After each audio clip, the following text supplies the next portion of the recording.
4 juin 1958, place du Forum à Alger. Le général de Gaulle est accueilli en héros par les Français d'Algérie. C'est pourtant le début de la fin d'une guerre qui dure depuis 4 longues années.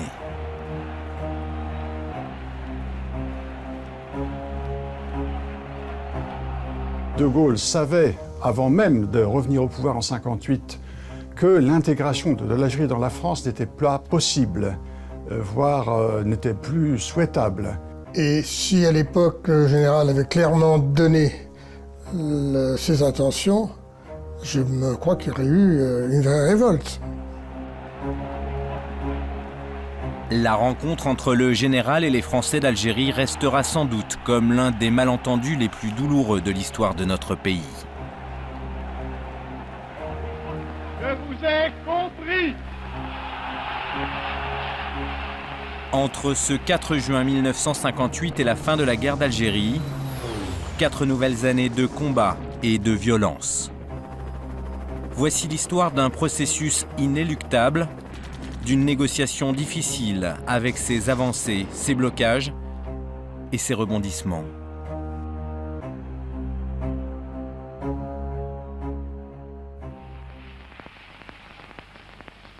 Je sais ce qui s'est passé ici. Les Pieds Noirs ont ramené De Gaulle aux affaires pour que l'Algérie reste française. Je vois ce que vous avez voulu faire. Ce jour-là, c'est donc la joie pour le petit peuple d'Alger.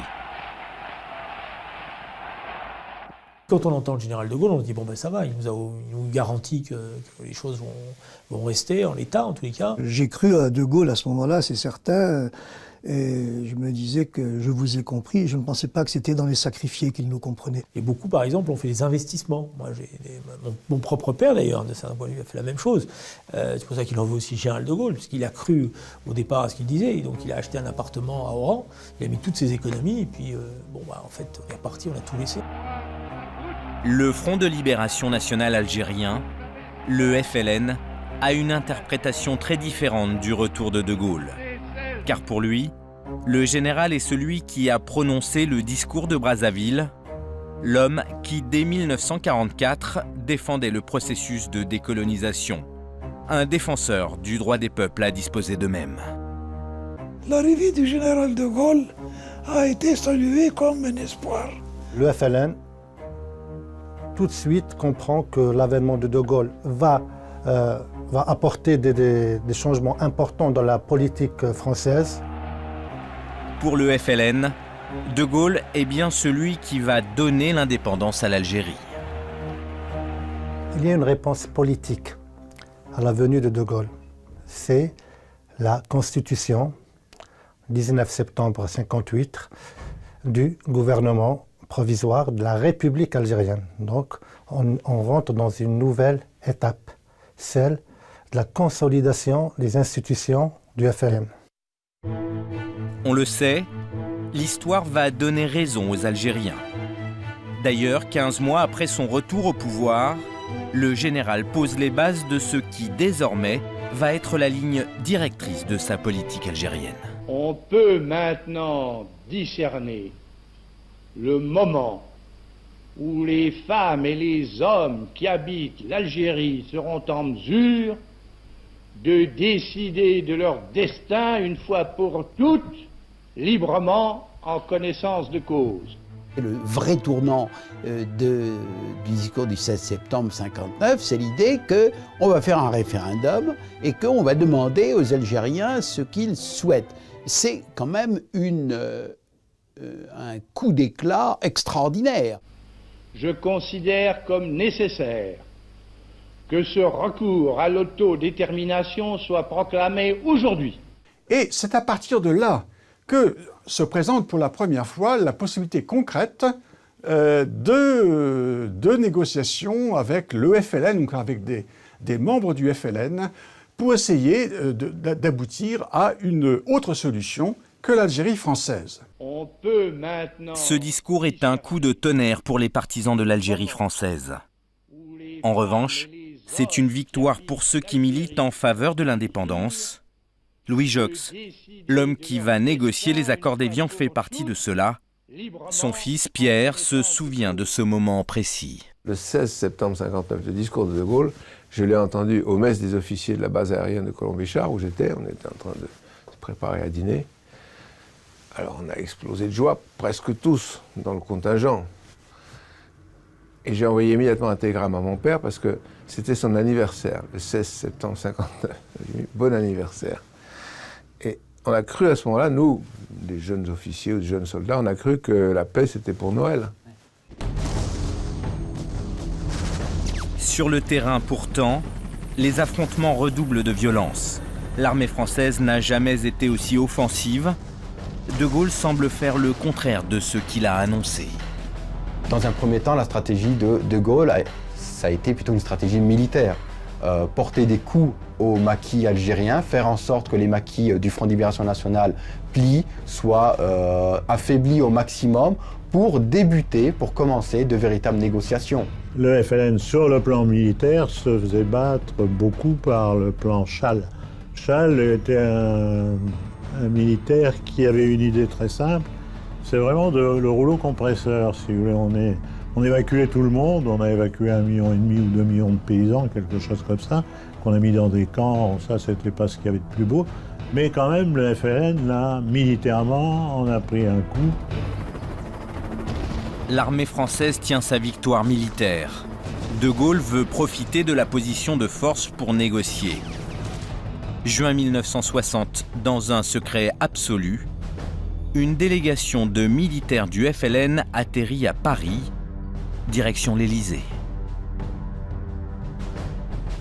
C'est le 10 juin qu'il débarque dans l'aérodrome des services secrets français. Ils sont transportés en voiture par un officier général. Ils traversent Paris par un temps magnifique ensoleillé. Ils sont absolument étonnés de voir Paris. Évidemment, pour eux, c'est quelque chose d'assez étonnant. On les fait venir par les jardins de l'Élysée et De Gaulle les reçoit dans le plus grand secret dans son cabinet. Et là, le général apparaît en grand uniforme.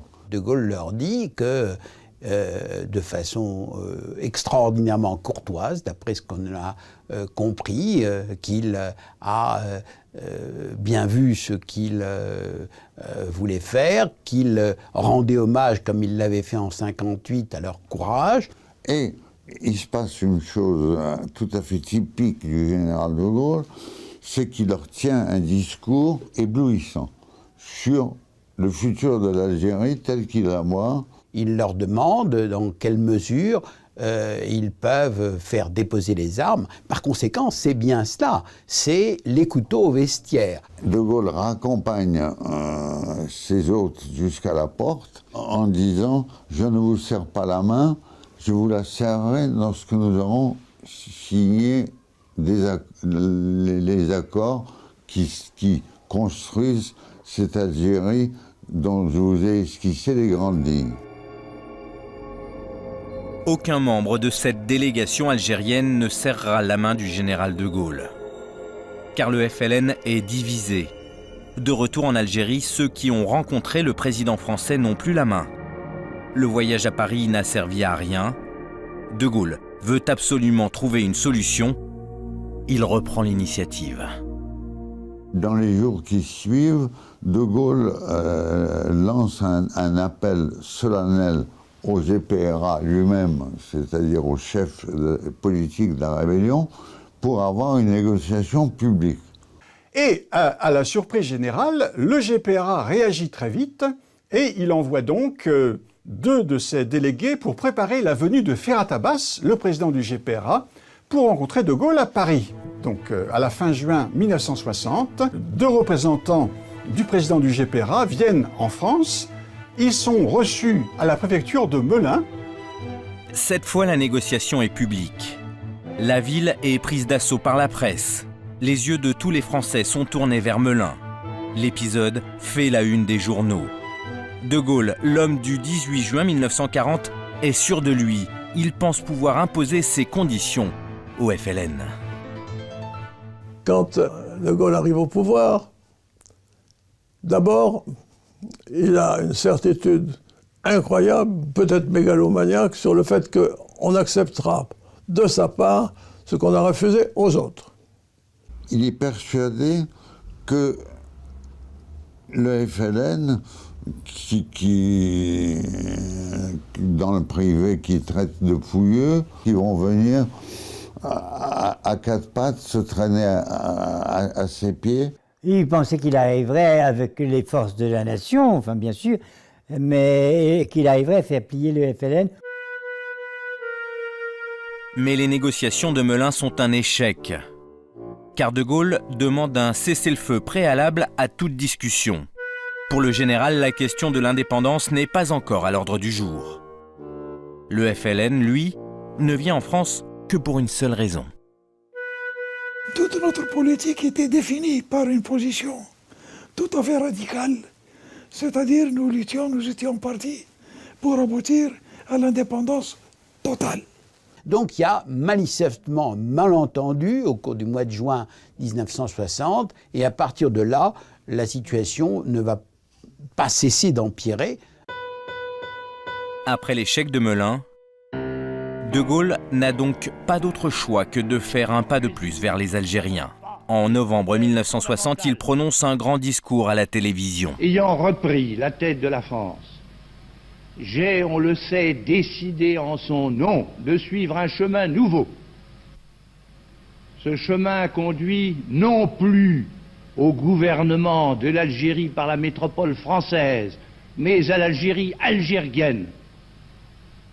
Cela veut dire une Algérie émancipée, où c'est aux Algériens qu'il appartienne de décider de leur destin. Dans le discours du 4 novembre 60, De Gaulle prend pour la première fois une position beaucoup plus claire. Il reconnaît que la République algérienne, qui n'a jamais existé, existera un jour. Ça, c'est évidemment une révélation sans précédent. L'Algérie, si elle le veut, pourra avoir son gouvernement, ses institutions et ses lois. De Gaulle veut en finir. Dès lors, les négociations s'intensifient. Mandatés par l'Élysée, les hommes du général se transforment en agents secrets. Ils rencontrent les émissaires du FLN en France ou en Suisse, à l'abri des regards, façon roman d'espionnage. On m'a donné un vrai faux passeport qui était signé par M. Verdier, directeur général de la Sûreté nationale. J'ai gardé comme un souvenir. Même à sa femme, on ne dit rien. Ma femme n'a jamais su où j'allais quand je partais. S'est-elle fait des idées? C'est possible, je n'ai pas demandé. Je lui ai dit que je partais en mission, mais que je ne pouvais pas lui dire où j'allais. On m'a envoyé à Dole, où j'ai été accueilli par des gendarmes qui m'ont emmené dans une voiture. Ils m'étaient mis à l'avant, j'avais les pieds sur un tas de grenades. Qu'est-ce que ça fait? Bon, on ne sait jamais, peut-être attaqué, etc. J'ai donc pris la caravelle, je suis arrivé à Genève. J'ai trouvé un interlocuteur, ou plus exactement, cet interlocuteur m'a trouvé. Il m'a reconnu un petit détail que Michel Debré m'avait recommandé de faire, c'est-à-dire d'acheter Combat, journal que j'aimais bien d'ailleurs, de le prendre sous le bras. Et c'est en effet comme ça que mon interlocuteur a dit « Vous avez l'habitude de lire Combat ». J'ai dit « Non, jamais, mais je l'ai acheté ce matin par exception ». Elle m'a dit « Alors c'est vous que je cherche ».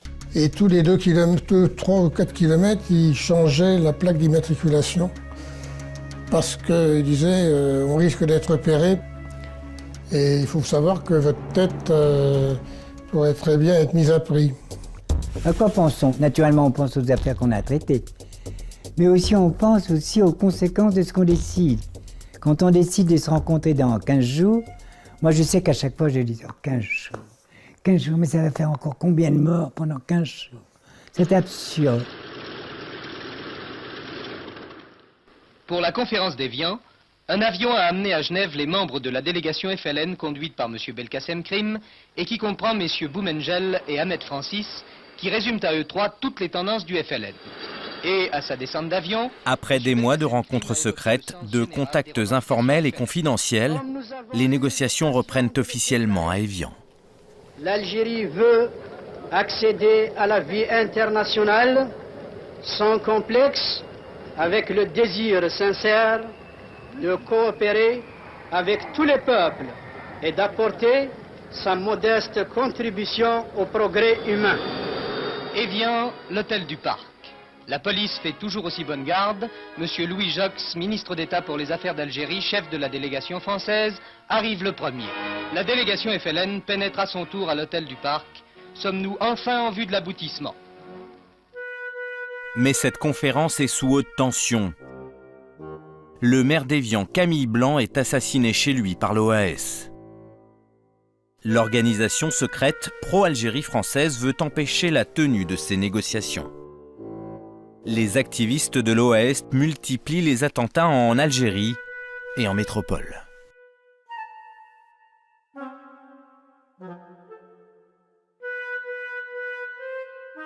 Malgré cette pression, les discussions s'ouvrent à l'hôtel du Parc d'Évian. Très vite, elles coincent sur des questions géopolitiques. Le FLN considère la question du Sahara comme non négociable. Il est clair que la question du Sahara pose problème dans les négociations entre la France et le gouvernement provisoire de la République algérienne, le GPRA. Le Sahara, c'est pas seulement du sable, c'est du pétrole. Depuis 1956, à peu près, la France y avait développé à la fois l'exploitation pétrolière, toute une série de bases d'expérimentation spatiale et également avait choisi d'y faire exploser ses bombes atomiques. On se remet dans le contexte où De Gaulle a pour objectif de faire de la France une puissance nucléaire, de faire partie de la cour des grands. Donc pour cette double raison énergétique avec le pétrole nucléaire, le Sahara constitue une épine, on va dire, dans les négociations entre la France et le GPRA.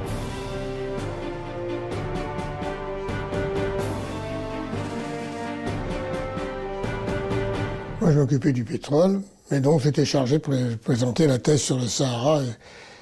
Les arguments étaient que le Sahara était essentiellement une conquête française. Il n'y avait jamais eu dedans, l'Algérien n'avait jamais rien fait au Sahara, et que donc il n'avait pas de droit historique sur le Sahara. Il s'est trouvé que la France, administrativement, avait rattaché le Sahara au département d'Algérien. Nous souhaitions évidemment pouvoir continuer à exploiter ce pétrole, au moins pour récupérer la mise. C'était l'idée du général, qui avait une conception très patrimoniale, finalement, peut-être très bourgeoise, au fond. Il faut récupérer l'argent qu'on a dépensé dans le pétrole. Le FLN refuse de plier. Les négociations achoppent.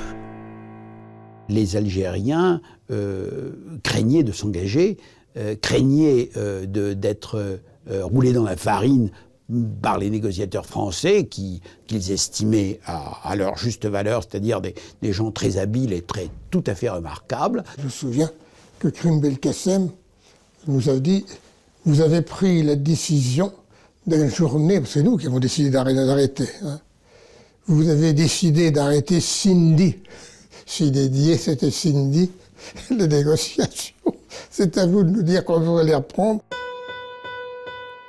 À Évian, c'est donc l'impasse. Claude Chaillet remonte à Paris pour rendre compte au général.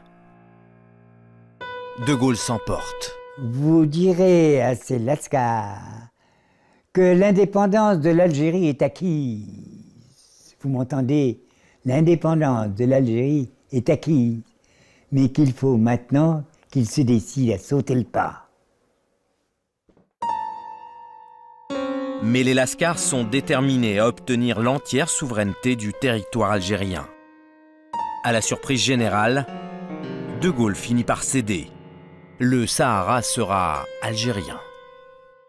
Les concessions du côté algérien n'ont pas été minces non plus, puisque c'est des facilités particulières aux compagnies pétrolières françaises, c'est la possibilité de poursuivre les essais nucléaires, et quand on sait quel drame c'était chaque fois qu'il y avait un essai nucléaire dans le monde, et le concert de lamentations et de réclamations qu'il y avait, il faut bien dire que les Algériens ont accepté cela.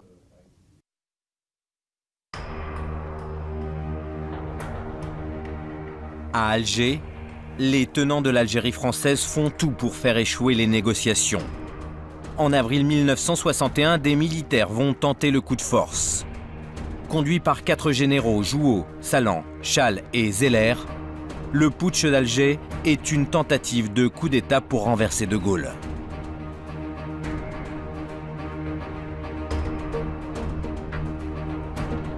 La réaction du général restera dans les annales de l'histoire.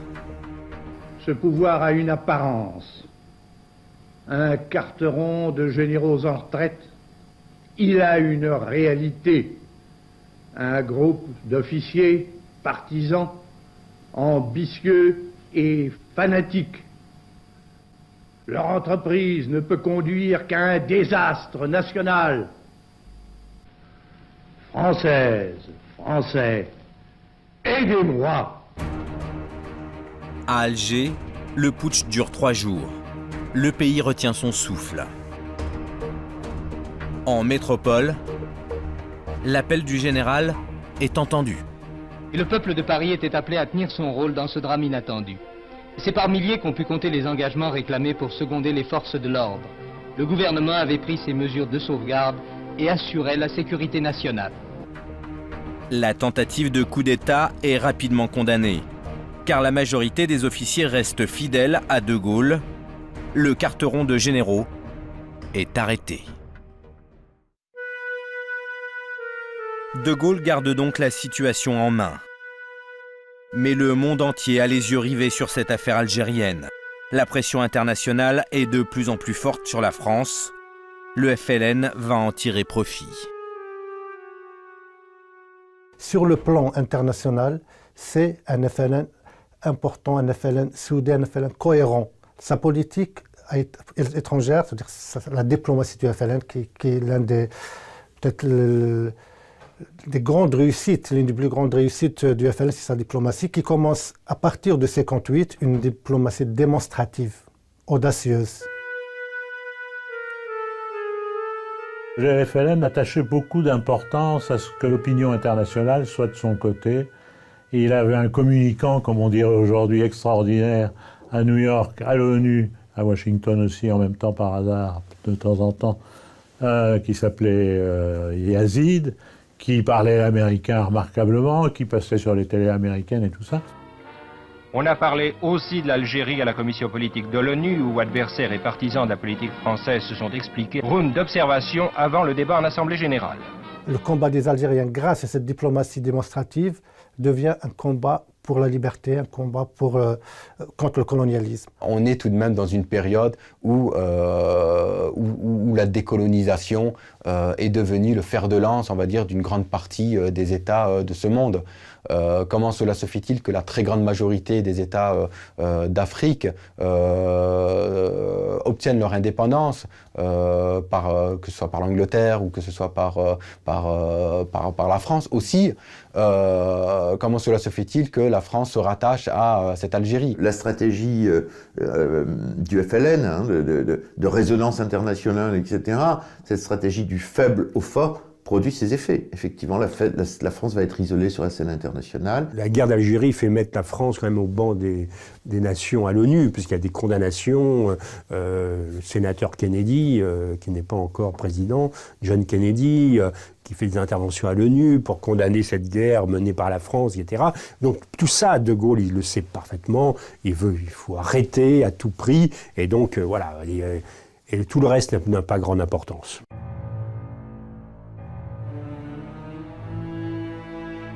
En métropole, la question algérienne fait débat.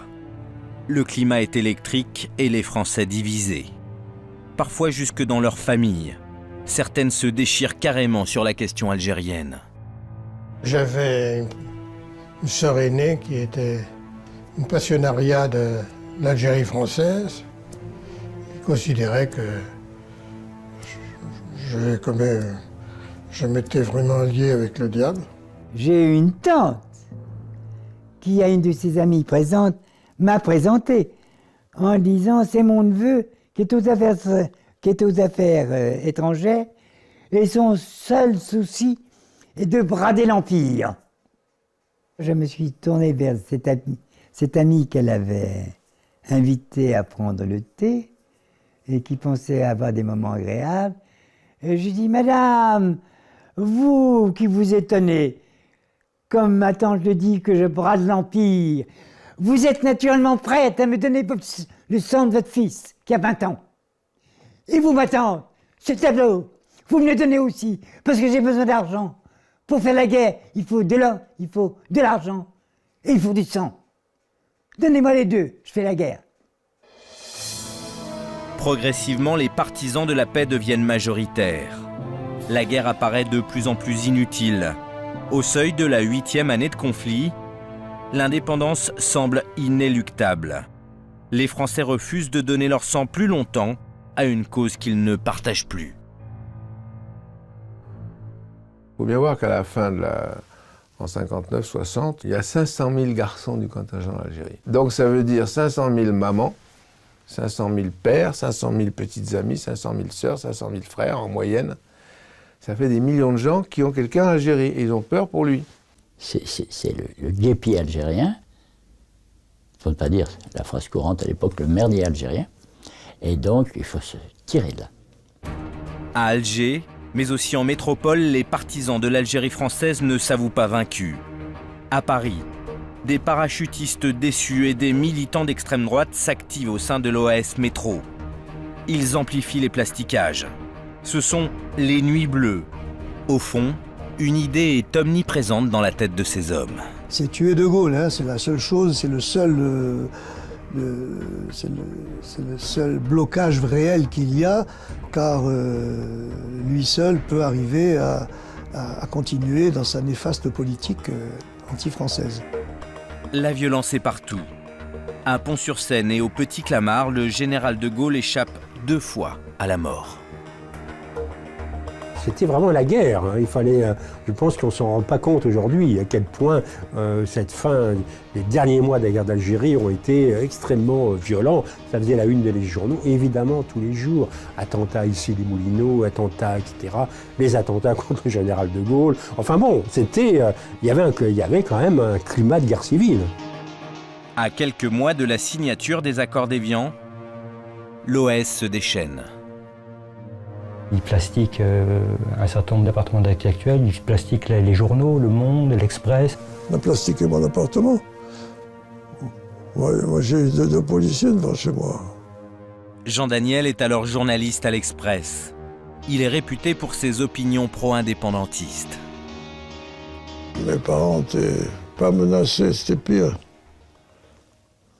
Il y avait des pressions auprès des miens pour dire qu'ils devraient se méfier parce qu'ils allaient être victimes de ce que je faisais, moi. À Alger, l'OAS connaît un certain succès, mais en métropole, l'organisation ne cesse de perdre des points dans l'opinion. Ils se mettent à dos la population parce qu'effectivement, il y a quelques ratés, comme ils disent, c'est-à-dire que l'appartement de Malraux qui est plastiqué fait une victime, une petite fille qui est complètement défigurée et dont le visage va apparaître à la une des journaux. La campagne du plastique continue. Cette offensive en visant M. André Malraux a fait la plus pitoyable des victimes, une fillette de 5 ans qui a failli perdre la vue. La liste des explosions s'allonge. L'OAS comprendra-t-elle la criminelle folie de ces méthodes aveugles qui heurtent toutes les consciences? Je regrette beaucoup qu'il y ait une bavure, hein, parce que c'était pas elle qui était désignée, c'était Malraux. Mais bon, c'est la guerre, hein, c'est un combat qu'on menait. Voilà, donc on monte en épingle quelque chose qui est regrettable, Évidemment, hein, c'est quelqu'un qui souffre dans sa chair et qui est innocent, c'est regrettable de toute façon, c'est sûr. Mais combien d'autres méritent autant et qui n'ont pas accès aux médias et n'ont pas la parole? La manifestation de Charonne a été provoquée par l'attentat au plastique chez André Malraux, ministre de la Culture, qui avait blessé la petite Delphine Renard, défigurée. Et c'est cette photo d'une enfant défigurée qui avait provoqué l'indignation et fait que les gens étaient descendus manifester. Le 8 février 1962, 1 million de personnes se retrouvent à Paris pour protester contre la violence de l'OAS. 1 million de personnes, il y a de quoi faire une révolution, rien les arrête. 1 million de personnes dans les rues de Paris. Les gens en ont ras-le-bol. Mais le préfet de police de Paris, Maurice Papon, ordonne aux forces de l'ordre de charger les manifestants. Et là, il y a eu une espèce de panique dans la foule. Il y avait l'entrée du métro Charonne. Ils sont précipités trop vite. Certains étaient poussés. Ils sont tombés. Les autres leur sont tombés dessus. La foule s'est amassée. La police est arrivée et les gestes malheureux des policiers, ils ont jeté des grilles d'arbres par-dessus sur les corps et il y a eu... les gens sont morts étouffés. À Charonne, ce jour-là, 9 personnes trouvent la mort. La liste des victimes de la guerre d'Algérie n'en finit pas de s'allonger.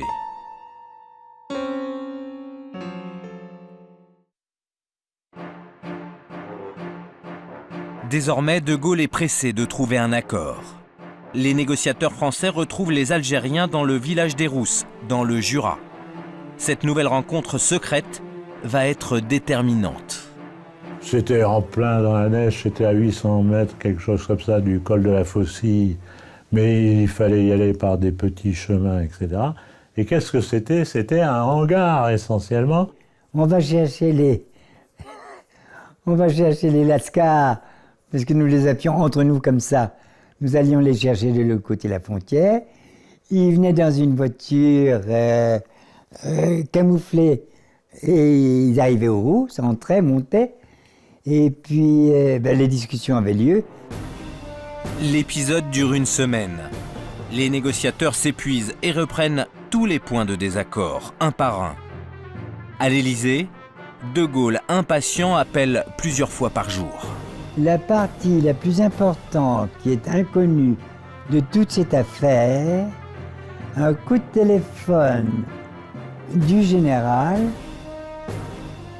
à Louis Jox. Cette affaire doit finir. L'Algérie est indépendante. Vous m'entendez? Eh bien, faites le nécessaire. La délégation française s'exécute. Le cessez-le-feu, le Sahara, les garanties apportées aux Européens d'Algérie et l'autodétermination, tous ces sujets sont abordés dans le détail. Presque tout a été réglé aux Rousses. Je dirais même tout. Une fois qu'on a signé, on s'est serré la main pour la première fois. Mais tout cela reste encore secret. Rendez-vous est pris 1 mois plus tard à Évian. Le 6 mars 1962, les négociateurs se retrouvent pour conclure le pacte. Mais cette dernière phase de la négociation fut plus longue et plus difficile qu'on ne le croyait à son début. Il y eut même des jours d'inquiétude. On sent que ça va se jouer là. Mais ça a été dur quand même pendant les 8 jours. Ils discutaient mot à mot, pas tellement du cessez-le-feu, mais de ce qui se passerait pendant la période intermédiaire, de l'installation d'un exécutif provisoire. Il avait été prévu qu'il y aurait un exécutif provisoire avec donc les représentants de toutes les communautés vivant en Algérie. Et ça, comme toujours, quand il s'agit de choisir des personnes, il y a toujours des exclusions qui se font, celui-là on ne veut pas, etc. Bon, c'est ça qu'ils ont discuté. Mais il y a également toute une série de textes qui, je dirais, ont pour but d'orienter les futures relations entre l'État français et l'État algérien, en garantissant un certain nombre de droits aux Français qui resteront en Algérie, Et il y a également donc toute une série de dispositions qui s'efforcent d'orienter les relations économiques, les relations stratégiques, enfin toutes les relations franco-algériennes futures.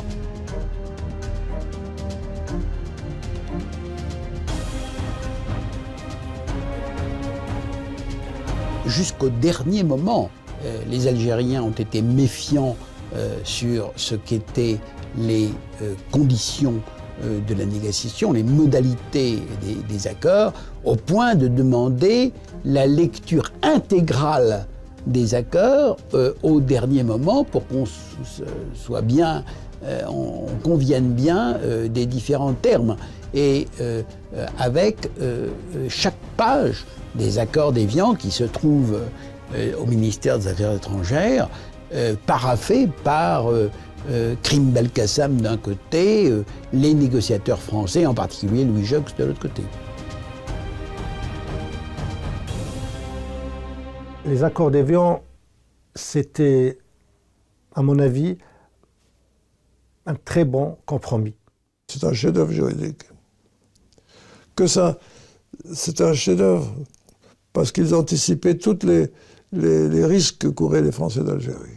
Que chaque cas était envisagé, que tout était chiffré, calculé sur les années, les étapes. Ça permettait aux Français d'Algérie de partir peut-être, mais très doucement. L'esprit des accords d'Évian, c'est quoi? C'est, je vais faire un peu de l'ironie, c'est que la période transitoire, c'est un fleuve tranquille. Les Français vont rester, les harkis vont rester. Le 18 mars, jour de la signature des accords d'Évian, c'est un soulagement, la fin de 8 années de cauchemar. De Gaulle aura mis 4 ans pour aboutir à ces accords. Les premiers soulagés, ce sont les appelés du contingent. Le 18 mars 1962 au soir, quand on a appris la conclusion des accords d'Évian, ça a quand même été une grosse surprise et un énorme soulagement pour nous à l'unanimité. C'est la paix en Algérie. La paix en Algérie après 8 ans de guerre. On a mis que tout devait s'arrêter le 19 mars à 12 heures. C'est quand même un moment extraordinaire.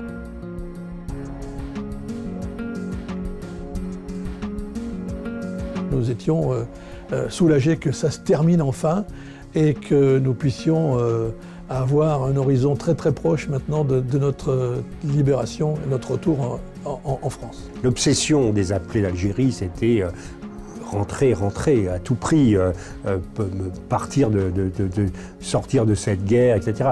Personne n'aimait cette guerre, personne. L'indépendance est prévue le 5 juillet 1962. Désormais, l'agenda est simple.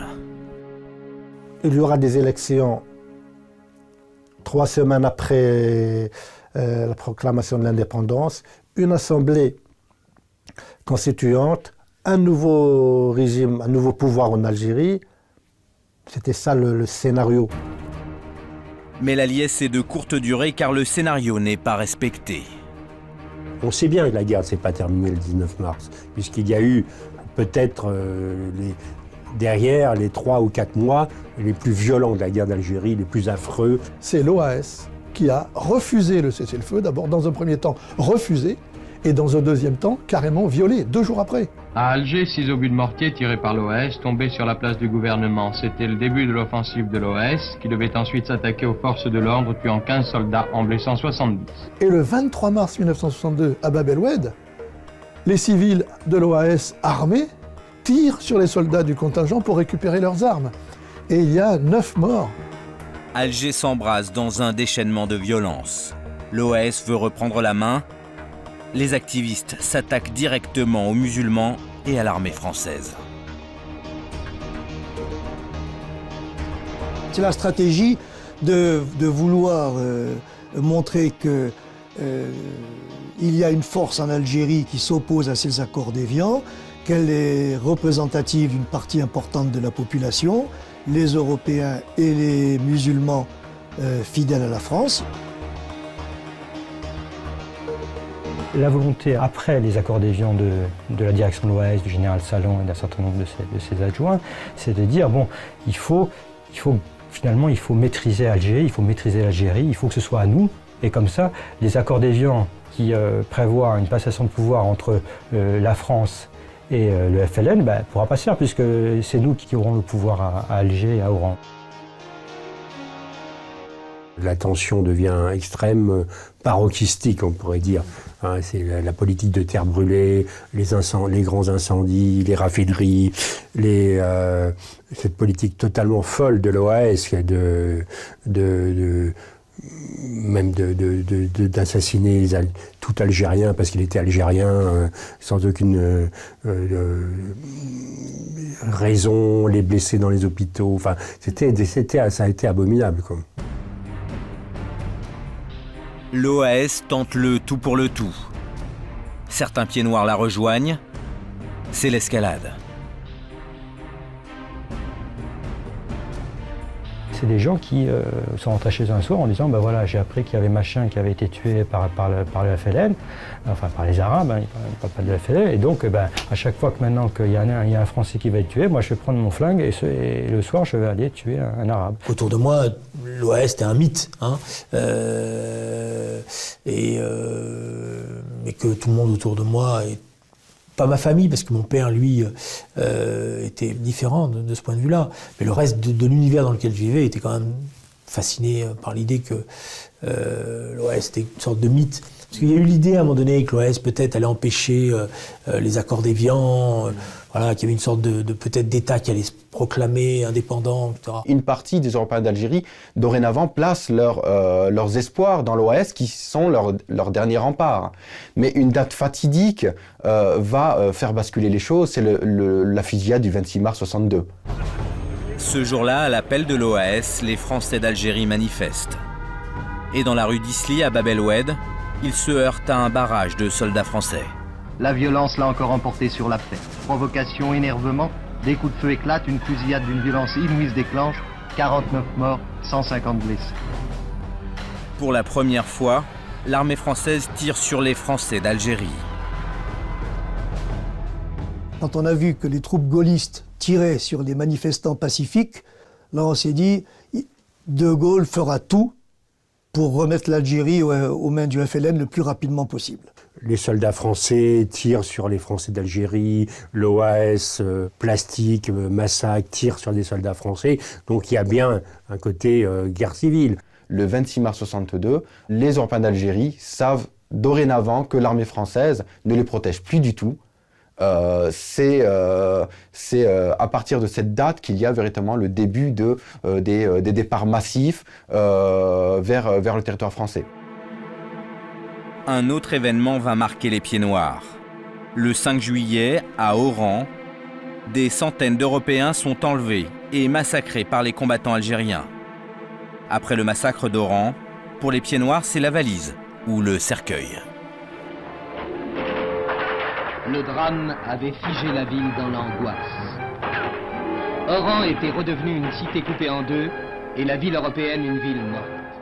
Ça crée des psychoses énormes, quoi. Et donc finalement les gens n'ont qu'une envie, c'est de partir, d'abandonner leur terre. Ils ont compris que c'était perdu. Pris par la panique, les Français d'Algérie se précipitent pour prendre le bateau. Près d'1 million de Pieds Noirs embarquent pour la France. Ils laissent tout derrière eux, leurs biens et leurs racines. En France, ça sera, je pense, dans l'histoire contemporaine, la plus grande exode massive, oui. En métropole, les Pieds Noirs vont payer 130 ans de colonisation en Algérie. Beaucoup de Français les voient comme des colons, dominateurs. Je me souviens, moi, dans mon lycée, d'arriver de quelques Pieds Noirs dans ma classe. Et c'est tout à fait vrai que les Pieds Noirs étaient mal vus, très mal vus. On était les Pieds Noirs, on n'était pas les gentils, quoi, voilà. Donc il y a eu moi j'ai eu beaucoup de bagarres. Et par ailleurs j'ai eu aussi des enseignants qui n'étaient pas corrects à notre égard. Qui, notamment quand je suis arrivé, j'ai eu des enseignants qui nous ont mis au fond de la classe tout de suite. Parce que nous on était les petits Pieds Noirs. Et je crois qu'à tort, on assimilait en bloc, évidemment à tort, les Pieds Noirs à ce qui représentait l'horreur, c'est-à-dire l'OAS. Et quand on lit les comptes rendus des conseillers des ministres, c'est absolument fascinant. J'y invite et les pieds noirs et les historiens. On se demande où est-ce qu'on va parquer les pieds noirs. De Gaulle s'oppose à ce qu'on les mette dans les villes du Sud, car c'est une mafia. Il ne faut pas rajouter la mafia à la mafia. Alors les ministres font des excès de zèle, on va les mettre tel endroit, à tel endroit. Pour ma famille, c'était un traumatisme, hein, puisque dans les mois qui ont suivi, la mère de ma mère est décédée, 2 oncles à moi sont décédés, parce qu'ils n'avaient pas vécu et pas supporté. Voilà. Il y a eu beaucoup de décès dans les familles pieds noirs, notamment chez les anciens, qui n'ont pas supporté l'exode, la coupure des racines, leur histoire. Il y avait une vie quotidienne tranquille pour ces populations-là en Algérie. Bon, avec des rites, des rendez-vous, voilà. Et puis d'un coup, ils étaient complètement déracinés, dépaysés. Ne serait-ce que la question du temps pour tous ceux qui ont vécu dans cet hiver 62-63 en France où il faisait très froid, c'était une rupture totale avec leur vécu. Voilà, les pullovers, on ne connaissait pas beaucoup en Algérie. Durant l'été 1962, un autre drame va éclater. La NAS se resserre sur les harkis, ces soldats musulmans qui étaient du côté de l'armée française et qui faisaient partie des supplétifs. Les harkis sont considérés par beaucoup d'Algériens comme des traîtres. Les massacres commencent au lendemain de l'indépendance de l'Algérie. À chaque fois, on se disait, tiens, maintenant, il va y avoir une rafle, on va nous liquider. Et moi, dans mon village, à chaque fois que je voyais une voiture venir sur la piste, parce que c'était une piste, je me sauvais, je me réfugiais dans les grottes. Il fallait sauver sa peau. Il n'y a pas que des hommes qui ont été tués. Moi, ce que je peux vous dire, c'est que dans ma famille, il y avait mon père et mon oncle qui étaient supplétifs. Mais les personnes qu'on a massacrées l'été 62, en août 62, c'était mon grand-père, qui était très âgé, qui n'était pas harki. On a tué ma tante, on a tué mon oncle, et on a tué leur bébé. Les règlements de compte vont faire au moins 80 000 morts. Sous les yeux des derniers officiers français qui ont alors des ordres très précis. Les officiers vous diront qu'ils ont reçu l'ordre de ne pas intervenir. Moi, j'ai recueilli des témoignages d'officiers qui disaient qu'ils étaient absolument écœurés, absolument déchirés, et qu'ils ne pouvaient pas bouger. Si des exactions étaient signalées, ils n'avaient pas le droit de quitter les casernes. Quand ils sont partis, par exemple, il y avait les harkis qui avaient l'ordre de laisser sur place, qui couraient derrière les camions, ils tapaient un coup de crosse sur les mains qui étaient accrochées aux ridelles des camions. Le gouvernement français refuse de protéger les harkis. Les ministres Pierre Messmer et Louis Joxe donnent l'ordre officiel aux militaires de ne pas rapatrier les harkis en France. Nous, les harkis, maintenant, on en veut beaucoup à la France de nous avoir abandonnés. Les ordres venaient du général de Gaulle.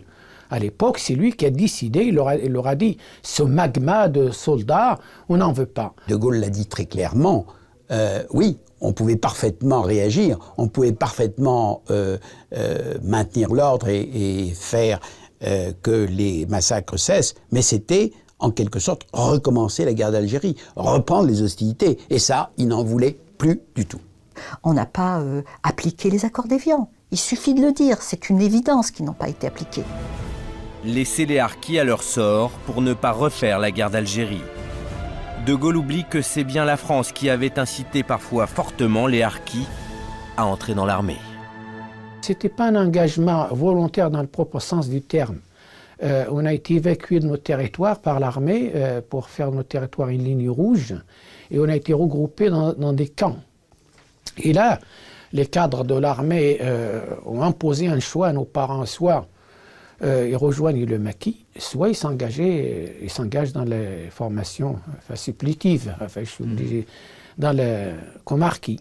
Il n'y avait pas de conviction, hein, parce qu'en contractant un engagement comme harki, il se mettait à l'abri de la répression de l'armée française et des exactions des rebelles. De plus, il y avait un salaire. c'était 240 francs nouveaux, 240 nouveaux francs, et mon père n'a jamais gagné autant. C'était des gens qui étaient sacrifiés d'avance. C'était ça, c'est un des aspects de la politique détestable de la droite en Algérie, soutenue par Guy Mollet ensuite, à savoir de vouloir compromettre des Algériens en créant des troupes de supplétifs dont l'histoire montre à travers l'histoire, à travers le monde, partout où il y a ce genre de phénomène, ça se termine par des règlements de compte sanglants. L'Algérie, si elle le veut, pourra avoir son gouvernement, ses institutions et ses lois. 50 ans après, les accords d'Évian symbolisent bien la fin de la guerre d'Algérie. Mais le chef-d'œuvre juridique décrit par certains a surtout permis au général de Gaulle de dégager la France du bourbier algérien. Les accords d'Évian ont bien réussi à aboutir à l'indépendance de l'Algérie, à interrompre la guerre, mais on ne peut pas dire qu'ils ont conclu la paix dans des bonnes conditions. C'est un leurre, c'est un bout de papier qu'on peut relire et qui n'a pas de valeur. En fait, tout ce qui est écrit dans les accords d'Évian ne s'est pas réalisé car il fallait dégager. Donc c'est un habillage.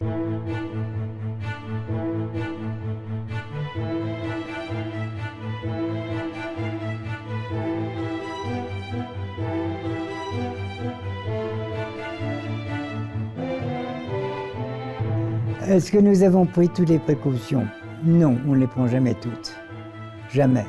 On a beau réfléchir, et au pire, car nous avions prévu des bains de sang, on a beau réfléchir, on ne peut pas tout prévoir. Sur le moment, j'étais satisfait de voir qu'on avait enfin réussi à mettre fin à cette guerre, mais quand on a vu ensuite comment ça s'est passé, ça laisse un souvenir amer. La pensée qu'on aurait pu éviter tout ça si on avait réglé les choses plus tôt. Ces affaires diplomatiques, c'est pas toujours gai, contrairement à ce qu'on croit. Hein. La petite cuillère dans le thé, dans la tasse de thé dont parlait Georges Pompidou, en tout cas, c'était pas le genre que moi j'ai connu. Dans tout ce genre d'affaires, il n'y avait pas de tasse de thé avec une petite cuillère et des morceaux de sucre. Oh non, c'était plutôt la potion amère. L'Algérie des accords d'Évian n'est pas et ne sera pas finalement. Donc cette Algérie du vivre ensemble n'a pas lieu à partir de septembre 62. Les accords d'Évian ont permis la naissance d'un nouveau pays. Mais les dirigeants algériens qui ont négocié les accords ne gouverneront jamais cette nouvelle république.